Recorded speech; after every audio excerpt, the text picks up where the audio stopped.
Good morning. हम लोग पढ़ रहे हैं इलेक्ट्रोमैग्नेटिक इंडक्शन।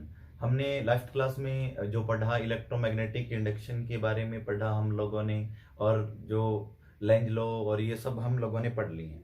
आज हम जिस टॉपिक की बात करने जा रहे हैं उसका नाम है असमान चुंबकीय क्षेत्र में असमान चुंबकीय क्षेत्र में नियत वेग से गतिशील आयताकार लूप पर प्रेरित विद्युत वाहक बल व प्रेरित धारा, यानी कि असमान चुंबकीय क्षेत्र के अंदर एक आयताकार लूप रखेंगे और उसको नियत वेग से गति करवाएंगे, तो उसके अंदर प्रेरित विद्युत वाहक बल और प्रेरित धारा की वैल्यू हमें ज्ञात करनी है। तो सबसे पहले हम देखते हैं, एक आयताकार लूप ले रहे हैं हम लोग। एक आयताकार लूप लिया जा रहा है इस प्रकार से,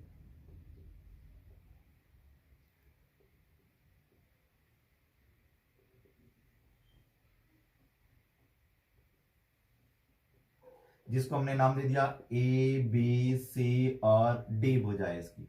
अब इसके ऊपर जो चुंबकीय क्षेत्र है वो यहां पर हम चुंबकीय क्षेत्र को डॉट डॉट से दर्शा रहे हैं इस प्रकार से।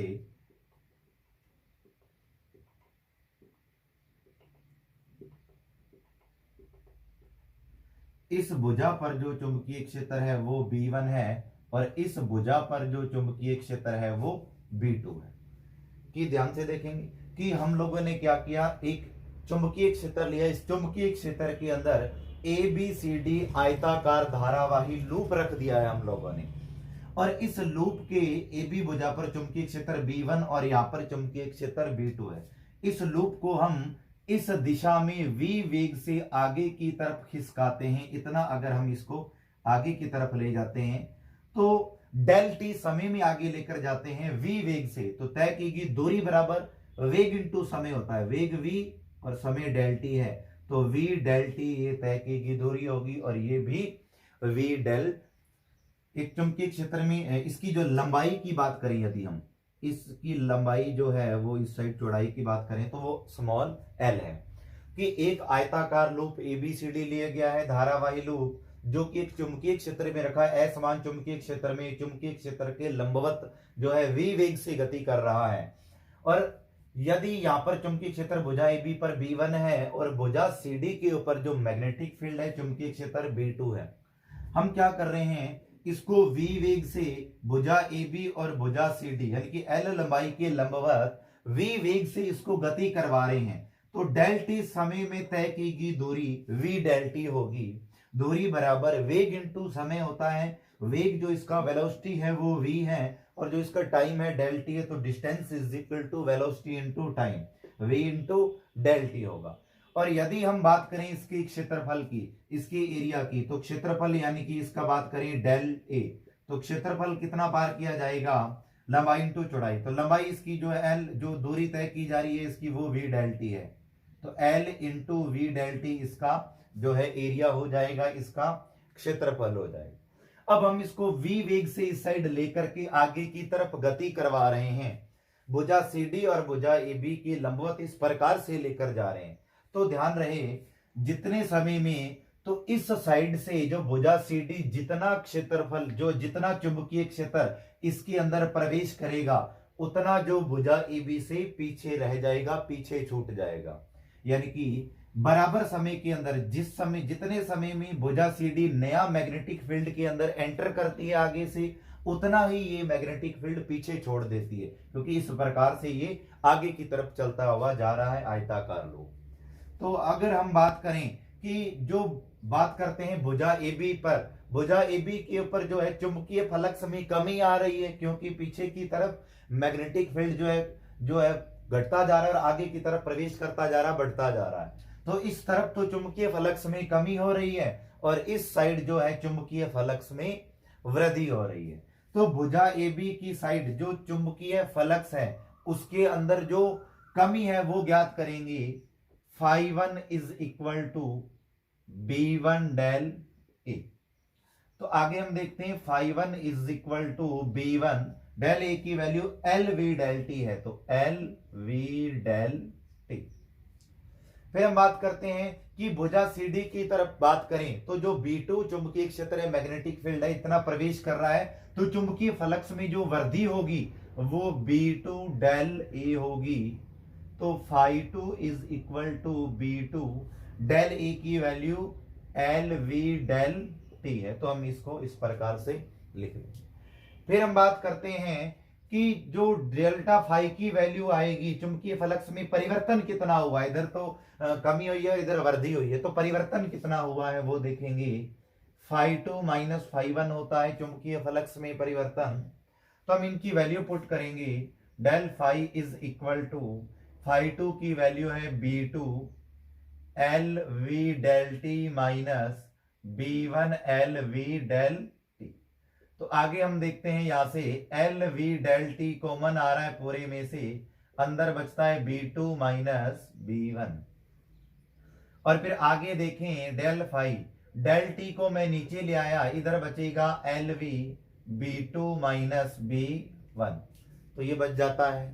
फिर हम देखते हैं कि फैराडे का जो द्वितीय नियम था विद्युत चुंबकीय प्रेरण का, minus del phi upon del t, यानी कि minus D phi upon D t, ये फैराडे का द्वितीय नियम था।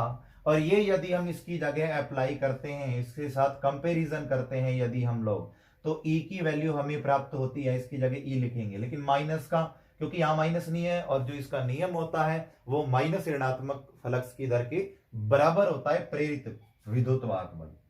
तो माइनस B2 माइनस B1 और साथ में LV। अगर हम इसको लिखना चाहें, माइनस को अंदर लेकर जाते हैं, B1 प्लस का और B2 माइनस का हो जाता है, तो ये प्रेरित विद्युत वाहक बल आ जाता है।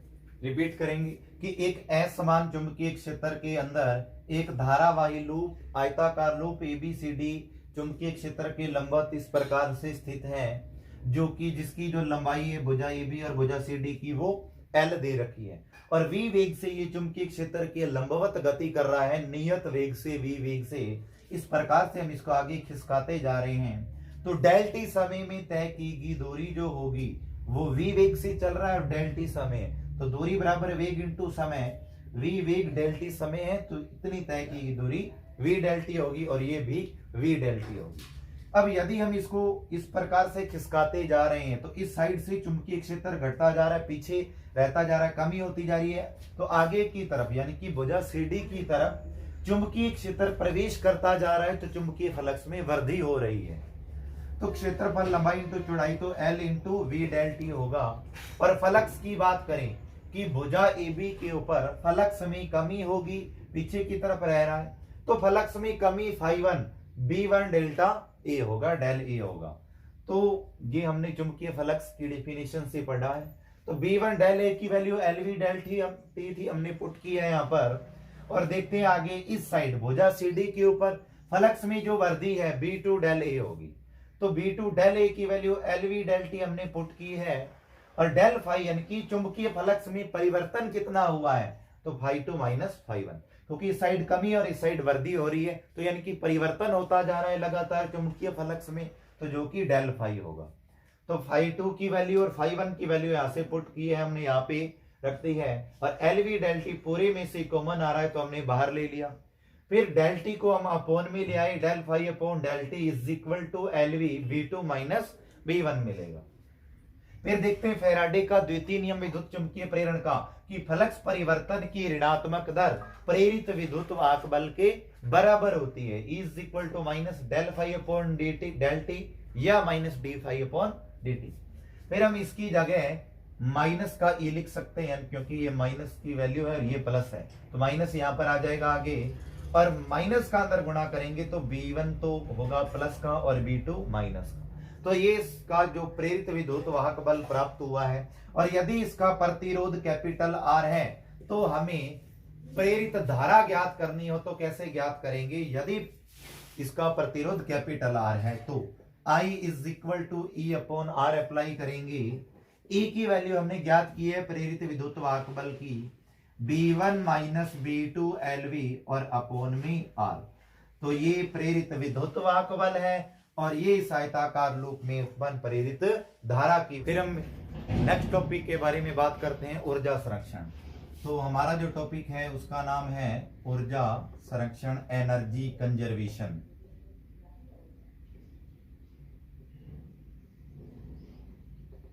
तो एनर्जी कंजर्व किस प्रकार से रहती है आयताकार लूप के अंदर, वो हम देखते हैं कि हम लोगों ने एक आयताकार लूप लिया था इस प्रकार से, ABCD इस प्रकार से इसकी भुजा थी और इस प्रकार से यहाँ पर जो चुंबकीय क्षेत्र था वो B1 था और यहाँ पर जो चुंबकीय क्षेत्र था वो B2 था और ये V डेल टी समय में इतनी दूरी तय कर पा रहा था, इधर भी V डेल टी दूरी तय कर पा रहा था डेल टी समय के अंदर। और फिर हम V वेग से इसको इस तरफ जो है वो बढ़ा रहे थे आगे की तरफ और इसके अंदर धारा का प्रवाह इस प्रकार से I धारा प्रवाहित हो रही है। तो इसके ऊपर लगने वाला बल हम इन नियमों से ज्ञात कर सकते हैं। धारा की डायरेक्शन यदि यहाँ पर ऊपर की ओर हो तो लगने वाले बल, चुंबकीय क्षेत्र ऊपर तो लगने वाला बल बाहर की तरफ, और इसमें लगने वाला बल F2 ऊपर की तरफ और इसमें लगने वाला बल इधर की तरफ जो है V वेग से चल रहा है तो F3 और इधर लगने वाला बल F4 होगा। ये हम बल की डायरेक्शन ज्ञात कर सकते हैं, जो है पीछे हम नियम पढ़ के आ चुके हैं मैक्सवेल के दायां हाथ का नियम बायां हाथ का। किसी से भी हम चुंबकीय क्षेत्र की और धारा की दिशा को देखते हुए बल की दिशा ज्ञात कर सकते हैं, चाहे थैली का नियम लगाएं। तो ये हम पीछे नियम पढ़े हैं। तो धारा इस प्रकार से प्रवाहित हो रही है तो ये हमने बल की जो दिशाएं हैं वो ज्ञात कर ली है। तो यानी कि एक आयताकार लूप ABCD है और इसके अंदर इसको हम डेल टी समय में V वेग से चुंबकीय क्षेत्र के लंबवत गति करवा रहे हैं असमान चुंबकीय क्षेत्र में। यहाँ पर B1 और यहाँ पर B2 है। तो डेल टी समय में जो तय की गई दूरी है वो V डेल टी होगी और L इसकी जो है वो लंबाई है भुजा की। तो I धारा प्रवाहित और ये आगे खिसका रहे हैं। तो भुजा जो AB के ऊपर लगने वाला जो बल है उसको ज्ञात करेंगे। तो ILB होता है तो ILB1 आएगा यहाँ पर, क्योंकि B1 चुंबकीय क्षेत्र है। इक्वेशन नंबर हमने इसको 1 नाम दे दिया। इसी प्रकार भुजा CD के ऊपर यदि हम बल ज्ञात करेंगे F3 तो उसकी वैल्यू आएगी ILB2, इक्वेशन नंबर हमने 2 नाम दे दिया। तो इन दोनों भुजाओं के ऊपर लगने वाला जो परिणामी बल होगा, दोनों परिमाण में समान है और परिमाण में भी अलग अलग है और डायरेक्शन भी अपोजिट है, एक इधर लग रहा है और एक इधर। तो परिणामी बल F1 माइनस F3 होगा। F is equal to F1 की वैल्यू है ILB1, F3 की वैल्यू है ILB2। और फिर हम यहां से देखते हैं IL कॉमन आ रहा है, अंदर बचता है B1 माइनस B2, तो हमने इसको पुट कर दिया है। और फिर हम देखें भुजा जो है CD जो BC भुजा है और भुजा जो है हमें AD दिखाई दे रही है। इन दोनों के ऊपर लगने वाले बल दोनों परिमाण में समान है और दिशा में दोनों विपरीत होने के कारण परस्पर निरस्त हो जाते हैं, कैंसिल हो जाते हैं। परिणामी बल इन दोनों का 0 आता है, तो इसलिए इनका तो ये निरस्त हो गया है। तो हम इसको खिसका रहे हैं आगे, V डेल टी दूरी तय करवा रहे हैं। तो V डेल टी दूरी तय करवाने में किया गया कार्य कितना होगा? कार्य बराबर बल गुणा विस्थापन। तो विस्थापन इनका है V del T. Del T समय में V डेल टी विस्थापित करने में किया गया कार्य बराबर बल गुणा विस्थापन। तो जो बल लग रहा है वो है IL B1 माइनस B2 और साथ में पड़ा है V डेल टी। तो ये जो किया गया कार्य होगा। आगे हम I की वैल्यू पुट कर सकते हैं। हमने लास्ट टॉपिक में निकाली असमान चुंबकीय क्षेत्र में जो आयताकार एक लूप था, धारावाही लूप था आयताकार, समान वेग से वो गति कर रहा था, तो उसमें प्रेरित धारा की वैल्यू थी I is equal to B1 minus B2 LV upon R। ये वैल्यू हमने ज्ञात की थी किसके अंदर? लास्ट टॉपिक में पढ़ के आए, प्रेरित धारा। तो I की वैल्यू यदि हम यहां पुट कर देते हैं तो कितना बनेगा? W इज इक्वल टू, तो पुट कर देंगे B1 माइनस B2 और LV अपॉन R, और साथ में जो पड़ा है इधर वो है L और साथ में V है, डेल T है और साथ में है B1 माइनस B2। तो W इज इक्वल टू, ये मल्टीप्लाई कर देंगे, B1 माइनस B2 का स्क्वायर होगा, L का भी स्क्वायर होगा, V का भी स्क्वायर होगा, नीचे R और इधर डेल टी। तो ये किया गया जो कार्य है विस्थापित करने में वो। यदि हम यांत्रिक कार्य कर रहे हैं तो यांत्रिक कार्य के में जो ऊर्जा है वो विद्युत ऊर्जा के रूप में यांत्रिक ऊर्जा कन्वर्ट हो रही है, तो जो कि विद्युत ऊर्जा उष्मा के रूप में कन्वर्ट होगी। तो डेल टी समय में वह उष्मा कितनी होगी, H is equal to I square R del T होता है। और हम यहाँ पर I की वैल्यू पुट करें, ये I की वैल्यू स्क्वायर है, तो यहाँ पर B1 माइनस B2 का square L square V square और अपॉन में R स्क्वायर, और इधर पड़ा है R डेल टी। एक आर से एक आर कैंसिल होगा, H is equal to B1 minus B2 square L square V square del T और नीचे R आ जाएगा। तो ये है व्यय उष्मा जो विद्युत ऊर्जा प्रवाहित हुई यांत्रिक कार्य के कारण, जो कि कुछ भाग उसका उष्मा के रूप में परिवर्तित हो रहा है। तो इस प्रकार से हम देख सकते हैं किया गया कार्य जो है और जो उष्मा है दोनों आपस में बराबर आ रहे हैं, यानी कि विद्युत चुंबकीय प्रेरण की घटना में जो यांत्रिक कार्य किया जाता है तो वो यांत्रिक कार्य है विद्युत ऊर्जा के रूप में कन्वर्ट होता है, और उसी का ही कुछ भाग जो है वो उष्मा के रूप में परिवर्तित हो जाता है विद्युत ऊर्जा का। इस प्रकार से विद्युत चुंबकीय प्रेरण की घटना में कुल ऊर्जा संरक्षित रहती है, ना तो उत्पन्न होती है ना ही नष्ट होती है, एक रूप से दूसरे रूप में कन्वर्ट हो रही है। रिपीट करेंगे हम इसको कि एक आयताकार लूप है धारावाही ABCD, इसको असमान चुंबकीय क्षेत्र के अंदर V वेग से गति करवा रहे हैं, और ये डेल टी समय में V डेल टी दूरी कर रहा है, चुंबकीय क्षेत्र के लंबवत चल रहा है। तो हम जो नियम पढ़े हैं पीछे बल की, धारा के और चुंबकीय क्षेत्र की दिशा ज्ञात करने से, तो वहां से बल की दिशाएं हमने ज्ञात कर ली है। तो हम देखते हैं भुजा जो AB के ऊपर लगने वाला बल होगा वो ILB1, भुजा CD के ऊपर इसी प्रकार लगने वाला बल F3 वो ILB2 होगा। ये दोनों बल विपरीत दिशा में परिमाण में भी अलग है, तो परिणामी F1 माइनस F3, F1 की वैल्यू ILB1, F3 की वैल्यू ILB2 है। हम देख सकते हैं पूरे में से IL कॉमन आ रहा है, अंदर बचता है B1 माइनस B2। तो हम देखें फिर भुजा BC और भुजा ED के ऊपर दोनों बल परिमाण में समान और दिशा में विपरीत होने के कारण एक दूसरे को निरस्त कर देते हैं, तो परिणामी बल इनका शून्य हो जाता है। और इसको विस्थापित करने में किया गया यदि कार्य ज्ञात करें तो कार्य बराबर बल गुणा विस्थापन होता है। बल F और विस्थापन हो रहा है V डेल टी। तो F की वैल्यू हम यहां से पुट करेंगे IL B1 माइनस B2, और विस्थापन V डेल टी था तो V डेल टी।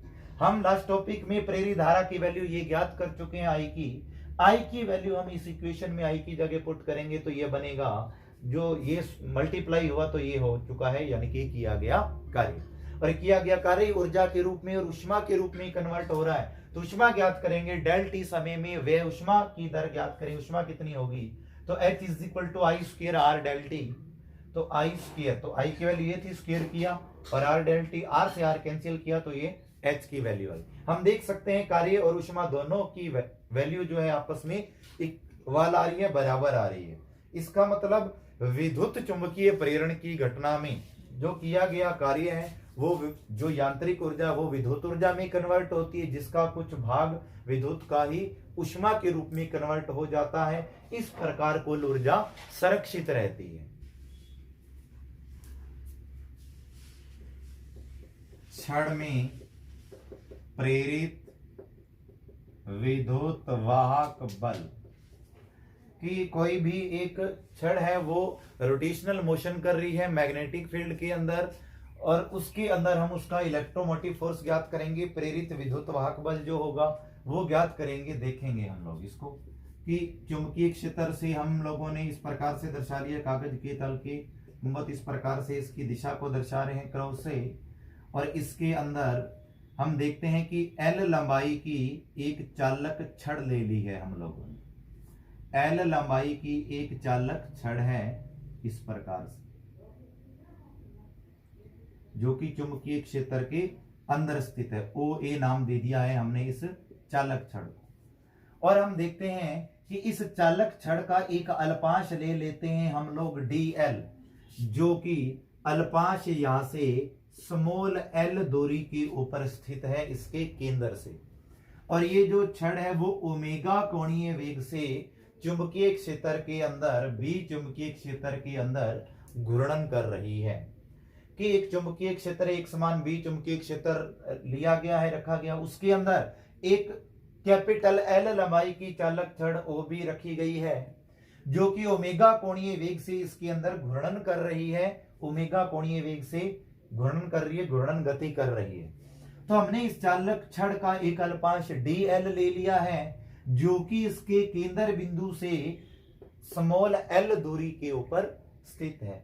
तो छड़ के अंदर जो उत्पन्न प्रेरित विद्युत वाहक बल होगा अल्पांश के कारण यदि हम ज्ञात करें तो DE इज इक्वल टू, हम पीछे पढ़ के आ चुके हैं, BVL होता है तो BVDL हो जाएगा।